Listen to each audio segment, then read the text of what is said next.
श्रीमद् बाकी तो सब समझ गए, लेकिन फिर भी अब गुरु बनाया है तो कुछ पूछ लो।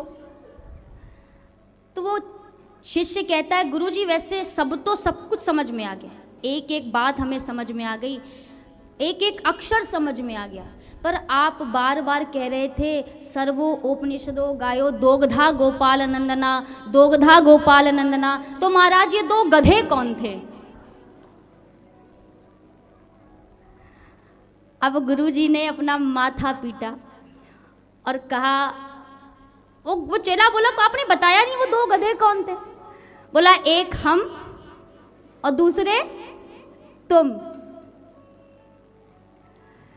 तो ऐसे गुरु और ऐसे चेला होई जगत में ठेलम ठेला। गुरु कह रहा मेरी सुनो, शिष्य कह रहा मेरी सुनो। लेकिन गुरु के वचन, अगर गुरु सच्चा है तो आप ये समझ लीजिए कि वैसे गुरु मिलना बहुत बहुत बहुत सौभाग्य की बात होती है। सच्चा गुरु मिल जाए तो जीवन धन्य हो जाता है। गुरु मिलना तो भाग्य की बात है, लेकिन सदगुरु मिल जाना ये सौभाग्य की बात है। गुरु अगर मिल जाता है तो गुरु ही ऐसा है जो गोविंद का हाथ हमारे हाथ में थमा सकता है, बाकी कोई नहीं। तो शौनकादि ऋषि कह रहे हैं महाराज कुछ ऐसा सुनाइए जो हमारे कानों को रस प्रदान करे। कृष्ण प्राप्ति करम शाश्वत साधनम तद्वधुना। कृष्ण प्राप्ति का कोई सबसे सरल उपाय बताइए, कोई सबसे सस्ता साधन बताइए, क्योंकि आजकल का जो मानव है वो इतना व्यस्त है, इतना व्यस्त है कि उसके पास समय नहीं है, वो भगवान को समय नहीं दे पा रहा। अब समय देने का अर्थ ये नहीं कि आप दिन भर माला लेकर बैठो, 24 घंटे दिया बत्ती करो। समय देने का, अब देखिए ना, जिसने हमें समय दिया हम उसे समय नहीं दे पाते। एक नियम अपने जीवन में धारण कर लीजिए, दिन भर खूब व्यस्त रहिए, खूब मस्ती में रहिए, लेकिन जब रात में आप सोने के लिए बिस्तर पर जाएं तो वहीं बैठे बैठे एक बार विनम्र भाव से, हृदय से उस कृष्ण को धन्यवाद दीजिए कि प्रभु आज का दिन तूने जो दिया है बहुत आनंदमय था, उसके लिए बहुत बहुत धन्यवाद, और आगे आने वाला समय भी ऐसे ही सुख शांति से भरा रहे, ऐसी कृपा बनाए रखना। और यकीन मानिए ये सूत्र यदि हमने अपने जीवन में धारण कर लिया तो हमारे सुख दुख का साथी स्वयं जगदीश बन जाएगा। तेरे भरोसे मेरी गाड़ी, तू जाने तेरा काम जाने, तू जाने तेरा काम जाने, तू जाने तेरा काम जाने, तेरे भरोसे मेरी गाड़ी, तू जाने तेरा काम जाने। इतना कह दीजिए बस। शौनकादि ऋषि कहते हैं महाराज आज का जो जीव है उसको वेदों की सूक्तियां याद नहीं रहती, ज्ञान की बातें याद नहीं रहती। आप किसी से कहो कि भैया घर बार छोड़ करके हिमालय में जाओ तो उससे एक शराब नहीं छूटती, आप घर बार छोड़ने की बात कर रहे हो, तो ये बड़ा कठिन है। तो कोई सबसे सरल उपाय बताइए। तब सूत जी प्रसन्न होकर के कहते हैं आपने जो पूछा है, आपने जो निवेदन किया है बड़ा अच्छा लगा है। अब मैं आपको सभी सिद्धांतों का सार सुनाता हूं। सूत जी कहते हैं काल व्याल मुखग्रास त्रास निर्नायक, हेतवे श्रीमद्भागवतं शास्त्रं कलौकीरेण भाषितम्। काल व्याल मुखग्रास, एक बहुत बड़ा अजगर है। अजगर सर्प समझते हैं ना, बहुत बड़ा अजगर रूपी सर्प है। उसने अपने मुख को खोलकर बैठा है, वो अपने मुख को खोलकर बैठा है और हम सभी उसके मुख में हैं। वो खोल करके बैठा है। अब बताइए उसके मुख में हम कब तक सुरक्षित हैं? कब तक? जब तक वो मुंह बंद नहीं कर लेता। जब वो मुंह बंद कर लेगा तो सब खत्म। तो कब ये मुंह बंद हो जाए, मतलब कब हमारी मृत्यु आ जाए, ये हमें पता नहीं है। इस काल रूपी सर्प का हम सभी ग्रास बने हुए हैं और इससे बचने का उपाय केवल एक ही है, श्रीमद्भागवतम शास्त्रम। केवल और केवल श्रीमद्भागवत की कथा। इस काल रूपी सर्प से यदि कोई आपको बचा सकता है तो वो कौन है? केवल और केवल श्रीमद्भागवत की कथा है। सूत जी कहते हैं, शौनकादि ऋषियों, मैं आप सभी को एक भक्ति पूर्ण कथा सुनाता हूं। अत्र ते कृतिष्यामि भक्ति युक्तम कथा। सूत जी शौनकादि ऋषियों को श्रवण करा रहे हैं। एकदा ही विशालायां चत्वार ऋषयो मला सत्संगार्थं समायाता दादृशुस्तत्र नारदम्। एक बार की बात है, भद्रिका धाम नगरी में सनकादि ऋषि बैठे हुए थे, भजन कर रहे थे।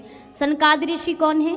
ब्रह्मा जी के मानस पुत्र हैं, सनक, सनंदन, सनातन और सनत कुमार। ये हैं सनकादि ऋषि। ये सभी बैठ करके भजन कर रहे थे। तभी वहां पर नारद जी आ गए और नारद जी बड़े व्याकुल थे, बड़े दौड़े दौड़े चले जा रहे थे। ऐसा लग रहा था मानो किसी धनी व्यक्ति का सारा धन लुट गया हो, चिंता आतुर। अब सनकादि ऋषियों ने देखा कि ये तो विरक्त हैं, ये नारद जी हैं और इन जैसे महापुरुषों के लिए ऐसी आसक्ति शोभा नहीं देती। ऐसा लग रहा है किसी धनी पुरुष का सारा धन लुट गया हो। तो सनकादि ऋषि उनके दुख का कारण जानने के लिए नारद जी के पास आए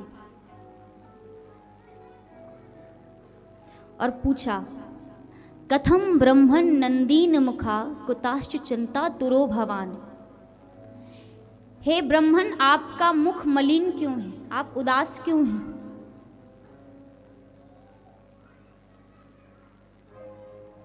नारद जी कहते हैं,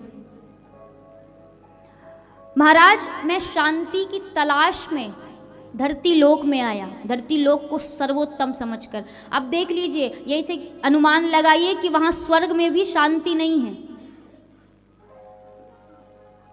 कहते मरने के बाद शांति मिल जाती है, कहते हैं ना।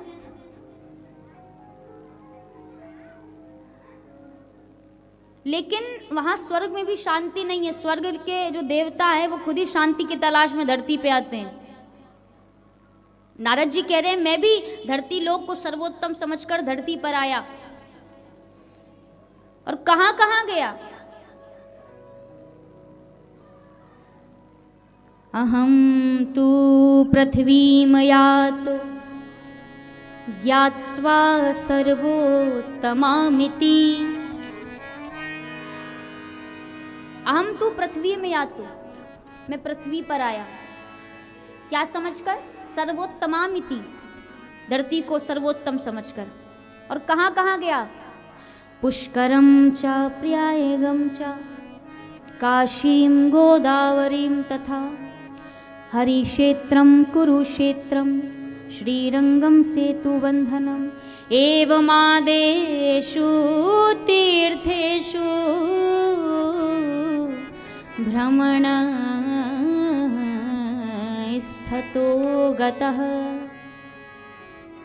हरिक्षेत्र गया, पुष्कर गया, प्रयागराज गया, काशी गया, बनारस गया, सब जगह गया, पर मुझे कहीं शांति नहीं मिली। फिर मैं संतों के बीच गया, पर संत भी आजकल के वैसे नहीं रह गए हैं, बिल्कुल पाखंडी, देखने में तो बड़े विरक्त लगते हैं, लेकिन सारी राजसी सुविधाएं उनको अपने आश्रम में चाहिए। वेशभूषा से कोई संत नहीं होता है, विचारों से जीव संत होता है। मन के विचार कैसे हैं? सफ़ेद कलर के कपड़ों को पहनने से या लाल कलर के कपड़ों को पहनने से एक संत की पहचान नहीं की जा सकती है। सच्चे संत की पहचान उनके मन के विचारों से की जा सकती है। आपके मन के विचार यदि अच्छे हैं तो आप संत हैं। तो मन के विचार बड़े अच्छे होने चाहिए, शुद्ध होने चाहिए। तो संतों में वो बात नहीं रह गई थी। फिर मैं गृहस्थ आश्रम में गया, लेकिन गृहस्थ आश्रम में भी मुझे शांति नहीं मिली।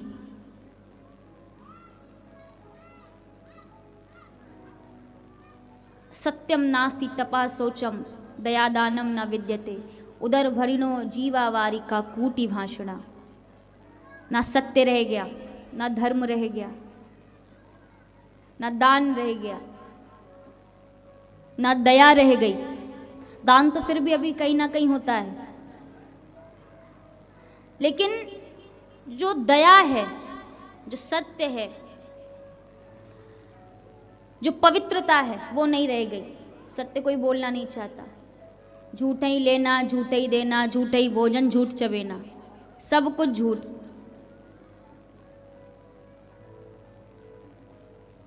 तो गृहस्थ में मैंने जब जाकर के देखा तो मेरा मन बड़ा परेशान हो गया। आए दिन स्त्री और पुरुष के बीच में कलह बना रहता है, आए दिन महाभारत होती है। और बुद्धि दे ये साल को, बुद्धि देने वाला कौन मिला? साला। कोई अपने भाई से वो नहीं लेता, ज्ञान नहीं लेता है, सलाह नहीं लेता है, पिताजी से नहीं लेता है। कौन? साला। ब्रज में कहते हैं दीवार बिगाड़े आरो और घर बिगाड़े सारो।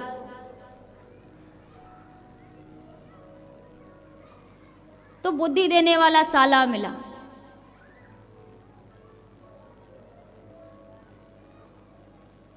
गृहस्थ में भी मुझे शांति नहीं मिली। फिर मैं बड़ा परेशान हो गया, व्यथित हो गया। एकदम से मुझे श्रीधाम वृंदावन की याद आई। मैं श्रीधाम वृंदावन में आया। श्रीधाम वृंदावन में आया और जब मैं यमुना के तट से गुजर रहा था तो मैंने एक बड़ा विचित्र दृश्य देखा। दृश्य क्या था?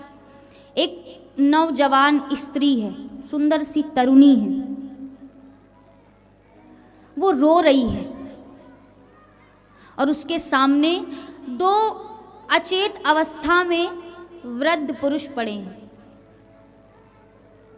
और कुछ स्त्रियां और भी बैठी हैं जो उस स्त्री को धैर्य बंधा रही हैं, शांत करा रही हैं। नारद जी कहते हैं मैंने जब वो दृश्य देखा तो मैं बड़ा व्यथित हो गया, बड़ा परेशान हो गया कि ये स्त्री क्यों रो रही है और ये सब कौन है। तो पहले तो मन में विचार आया कि जाकर के पता करें कि आखिर दुख का कारण क्या है, लेकिन फिर देखा कि सभी स्त्री हैं, दो पुरुष हैं, वो भी अचेत हैं। अगर इन्होंने हमसे कह दिया कि बाबा जी तुम हम स्त्रियों के बीच में क्या कर रहे हो, तो ये बात ठीक नहीं रहेगी।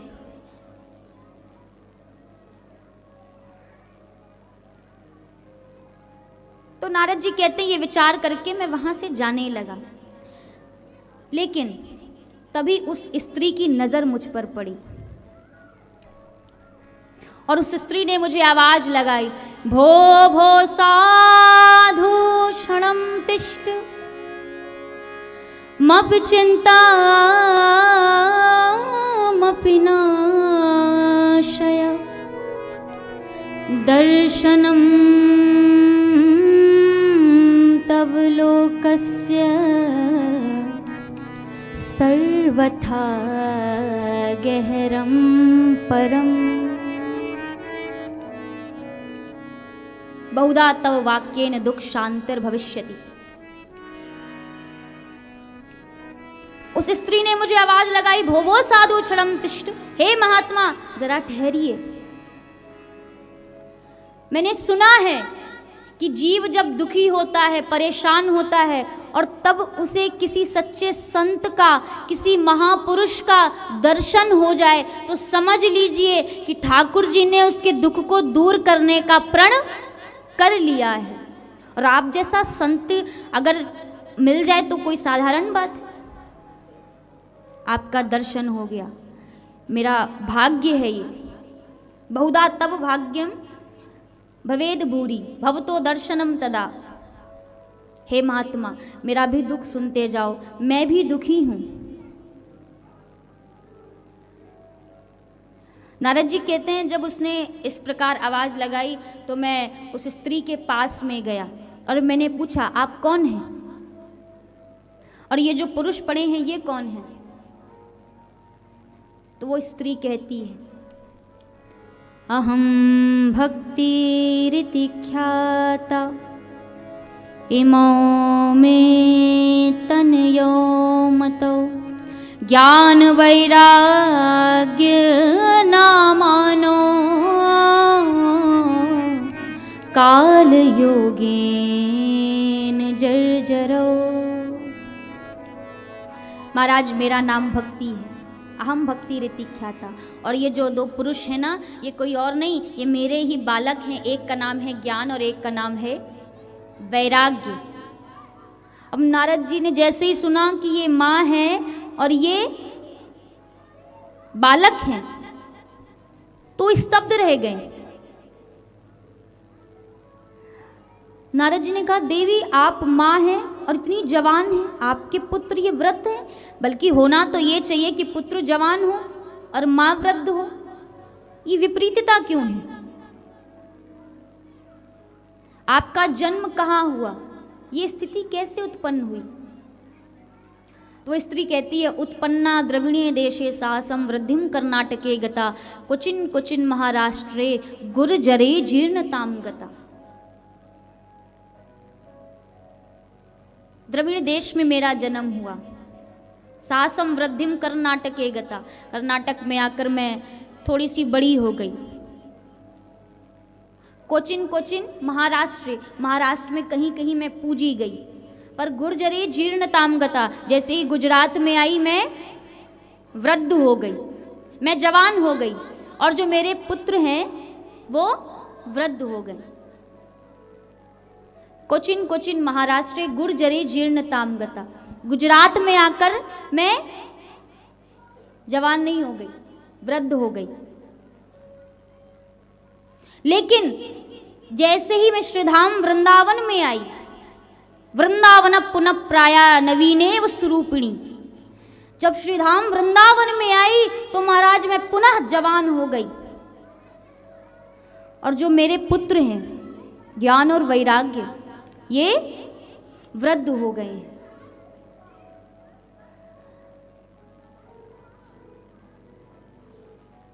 नारद जी कहते हैं, देवी भक्ति वृंदावन में आकर के जवान क्यों हो गई ये मैं जानता हूं। देवी भक्ति प्रार्थना करती हैं कि प्रभु अगर आप जानते हैं तो इस दुख को दूर करिए ना। मैं जवान हूँ और मेरे पुत्र अचेत पड़े हैं, ये अच्छा नहीं लग रहा है, इनका दुख मुझसे देखा नहीं जा रहा है। तब नारद जी कहते हैं, देवी ये श्रीधाम वृंदावन की रज का प्रताप है, वृंदावन का संयोग है। वृंदावन की रज में ही वो जादू है कि जो भी इस व्रज की रज को अपने माथे पर लगाता है वो कृष्ण प्रेम में डूबा हुआ नजर आता है। और आप यहाँ भक्ति को लेकर के आई हो। वृंदावन में जो भी भक्ति को लेकर के आएगा वो सदैव नाचता हुआ नजर आएगा। और जो आपके जो पुत्र है ना, ज्ञान और वैराग्य, इनका यहाँ कोई ग्राहक नहीं है, ना कोई ज्ञान की पूछ है और ना ही वैराग्य की पूछ है। यहाँ तो एकमात्र और एकमात्र भक्ति ही श्रेष्ठ है। इसलिए आप जवान हो गई हैं।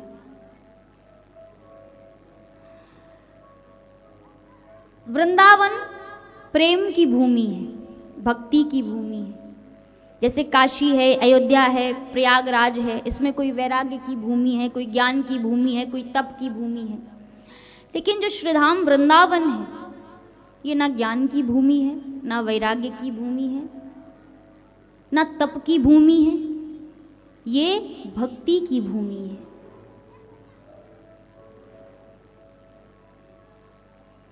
वृंदावन वो स्थान है जहाँ पर कृष्ण स्वयं आए हैं। कृष्ण सदैव वृंदावन में वास करते हैं।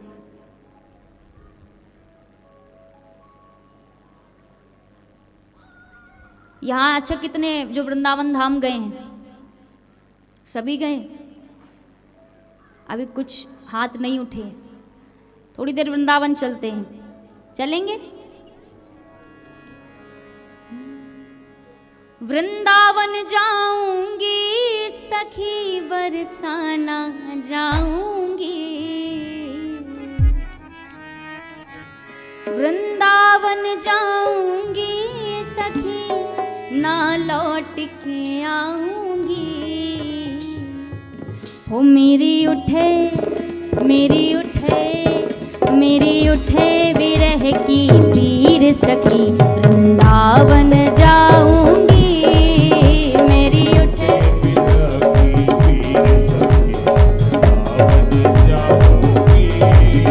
मेरी उठे विरह की पीर सखी वृंदावन जाऊंगी। मेरी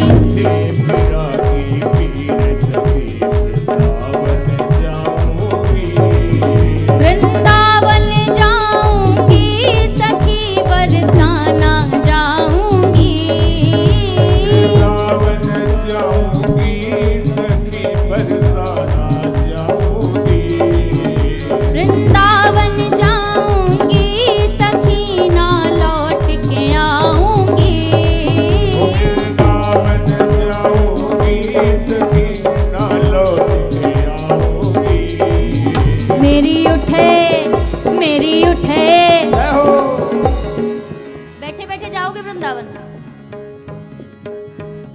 ऐसे जाओगे तो थोड़ा सा खड़े हो जाओ ना।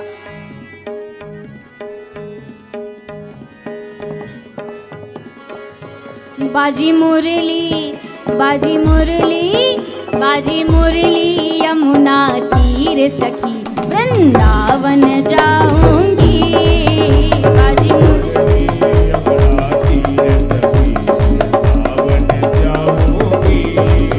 मेरी उठे विरह की पीर सखी वृंदावन जाऊंगी। मेरी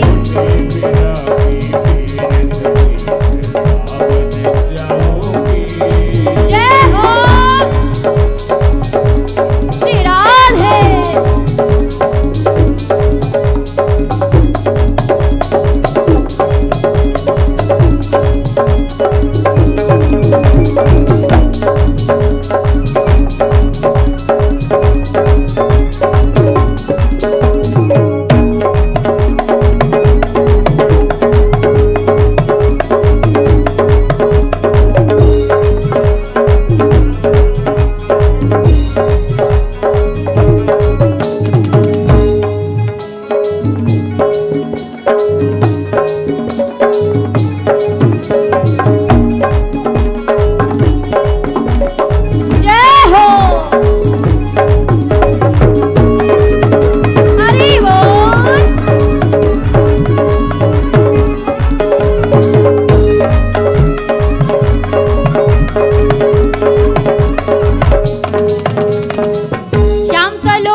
सखी वृंदावन जाऊंगी।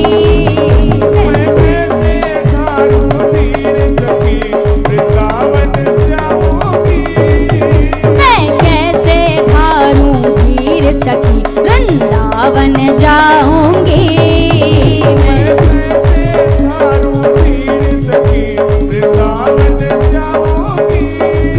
वृंदावन जाऊंगी सखी बरसाना जाऊंगी।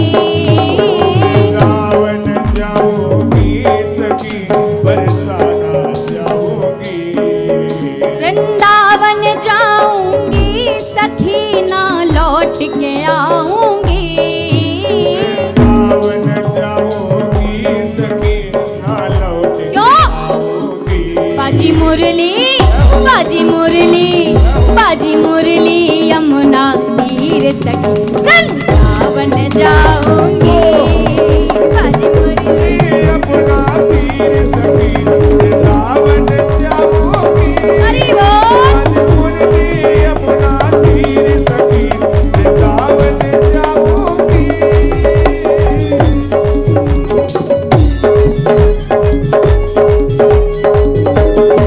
पीछे वाले जितने भक्त बैठे सभी हाथ उठाइए। जितने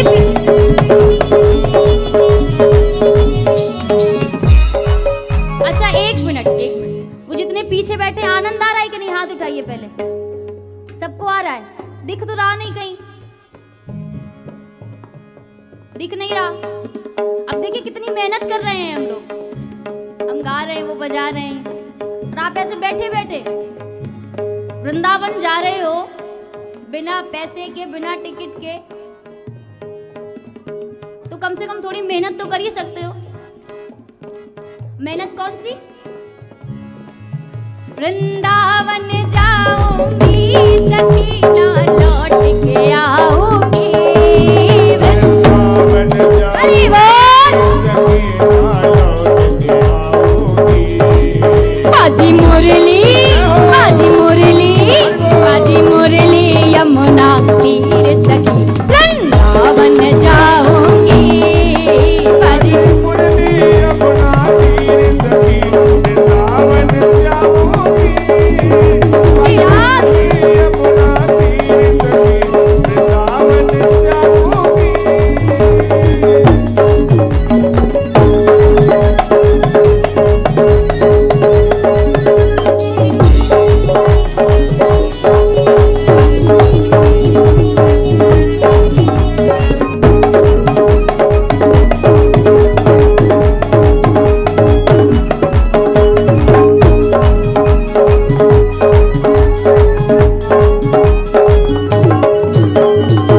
छोड़ दिया मैंने भोजन पानी श्याम की याद में। छोड़ दिया मैंने भोजन पानी श्याम की याद में। छोड़ दिया मैंने भोजन पानी श्याम की याद में। छोड़ दिया मैंने भोजन पानी श्याम की याद में। मेरे नैनन बरसे नीर सखी वृंदावन जाऊंगी। मेरे नैनन बरसे नीर सखी वृंदावन जाऊंगी। मेरी उठे विरह की पीर सखी वृंदावन जाऊंगी।